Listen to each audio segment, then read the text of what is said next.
un brouteur envoûte un client blanc qu'il a attrapé sur Internet et la sacrifie mystiquement, mais le fantôme de ce fameux blanc revient pour se venger. Histoire mystique.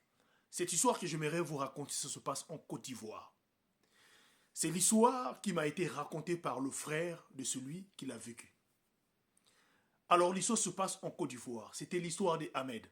Ahmed était un novice, un jeune brouteur qui venait de commencer dans cette activité illégale en Côte d'Ivoire.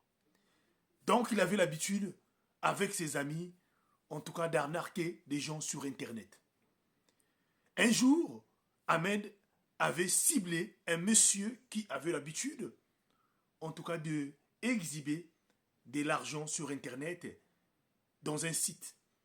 Et voilà Ahmed qui va rentrer en complicité avec ses amis pour vouloir atteindre ce monsieur-là. Et ils vont envoyer à chaque fois des messages, des appels, jusqu'à ce que ce monsieur-là va tomber sur le piège de leurs messages.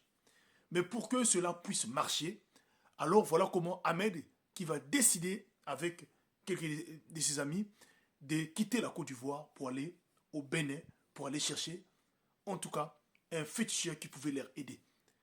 Arrivés au Bénin, ils vont tomber auprès d'un féticheur qui va leur aider afin d'envoûter ce fameux client français qu'ils ont trouvé sur Internet. Et cela, au début, quand ils ont fait cela, ça a marché.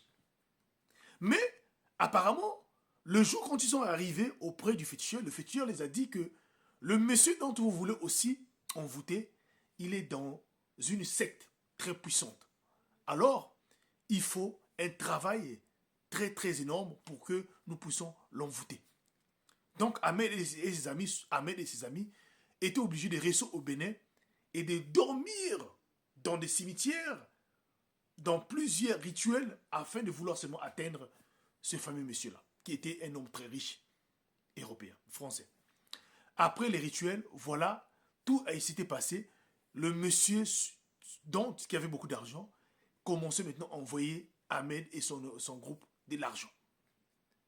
Ils envoyaient de l'argent. Maintenant, arrivé à un moment donné, après plusieurs mois, les amis d'Ahmed, qui étaient aussi des brouteurs comme lui, l'ont dit, ça suffit. Parce que le futur nous a dit que c'est un monsieur qui est mystique. Il finira par, un jour peut-être, par comprendre. Ses amis avaient décidé d'arrêter. Mais lui, Ahmed, avait décidé de continuer. Voilà, cela ne s'arrêtait pas. Ahmed continuait toujours de continuer à prendre de l'argent. À un moment donné, voilà, du côté de ce monsieur, c'est comme s'il avait su, ça s'est arrêté brusquement. Là, Ahmed décide encore, lui seul maintenant, de repartir au Bénin pour aller voir encore le même marabout. Arrivé là-bas, quand le marabout fait les rituels, le marabout constate que non, que le gars a augmenté son niveau de là où il était. Et le marabout aussi des autres côtés. Et Ahmed qui dira au marabout de faire tout ce qu'il fallait faire pour que le gars-là revienne. Parce que le gars-là était vraiment une personne qui leur donnait qui leur envoyait beaucoup de sous. Et voilà, le marabout qui dira à Ahmed, nous allons faire, mais des risques que ce monsieur-là puisse mourir. Parce que ce que nous allons faire là, c'est trop grand. Donc, il y a plus de chances que ce monsieur puisse mourir. Ahmed dit, vas-y, fais cela, nous avons besoin d'argent. Voilà comment le marabout rentre, fait des rituels, il finit par faire des rituels. Et les 2 premiers jours, le monsieur a commencé à envoyer de l'argent. Mais sauf que, après une semaine, Ahmed qui va apprendre que le monsieur est décédé, subitement. Et voilà lui qui va revenir encore au Bénin pour venir voir le marabout. Le marabout va lui confirmer, oui, ce sont les rituels que nous avons faits qui a fait que ce monsieur-là, le monsieur, donc l'Européen, puisse mourir. Et Ahmed, ils s'en foutaient de tout cela. Il revient en Côte d'Ivoire, comme il avait aussi amassé de l'argent pendant toute cette période-là, il continuait son bouquet, il continuait son travail. Sauf que, après seulement un mois, depuis qu'on a enterré donc, ici en Europe, le fameux monsieur-là, un jour, Ahmed était avec ses amis dans un petit bistrot, en train de prendre, partager un pot avec ses amis. Voilà Ahmed qui va subitement voir ce fameux blanc dont il est tenté d'arnaquer venir vers lui en Côte d'Ivoire là-bas, dans là où il était. Et là, le jeune homme va se lever en criant le nom de ce monsieur-là. Les potes qui connaissaient l'histoire ont su que c'était un problème spirituel et Ahmed a commencé à courir.